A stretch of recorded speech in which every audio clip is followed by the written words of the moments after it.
ang pag-ibig, pananampalataya at tagumpay. Ang sinumang sumasampalataya na si Jesus ang Kristo ay anak ng Diyos. At ang sinumang umiibig sa Ama ay umiibig din sa kanyang anak. Sa ganitong paraan natin malalaman na iniibig natin ang mga anak ng Diyos.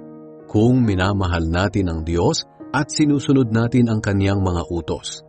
Dahil ang tunay na umiibig sa Diyos ay sumusunod sa kanyang utos at hindi naman mahirap sundin ang kanyang mga utos. Sapagkat ang bawat anak ng Diyos ay nagtatagumpay laban sa mundo. Napagtatagumpayan niya ito sa pamamagitan ng pananampalataya. At sino ba ang nagtatagumpay laban sa mundo? Ang sumasampalataya na si Jesus ay anak ng Diyos.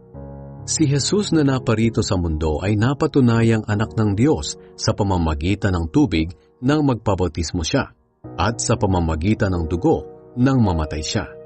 Hindi lang sa tubig kundi sa pamamagitan din ng dugo. At ang mga bagay na ito ay pinatotohanan din sa atin ng banal na Espiritu. Dahil ang Espiritu ay katotohanan. Kaya may tatlong nagpapatotoo tungkol kay Jesus.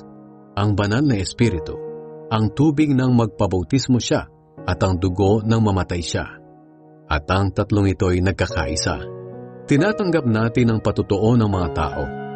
Ngunit higit na maaasahan ang patotoo ng Diyos dahil siya mismo ang nagpatotoo tungkol sa kanyang anak. Ang sinumang sumasampalataya sa anak ng Diyos ay naniniwala sa patotoo ng Diyos. Ang sinumang hindi naniniwala sa patotoong ito ay ginagawang sinungaling ang Diyos dahil hindi siya naniniwala sa patotoo ng Diyos tungkol sa kanyang anak. At ito ang patotoo ng Diyos. Binigyan niya tayo ng buhay na walang hanggan.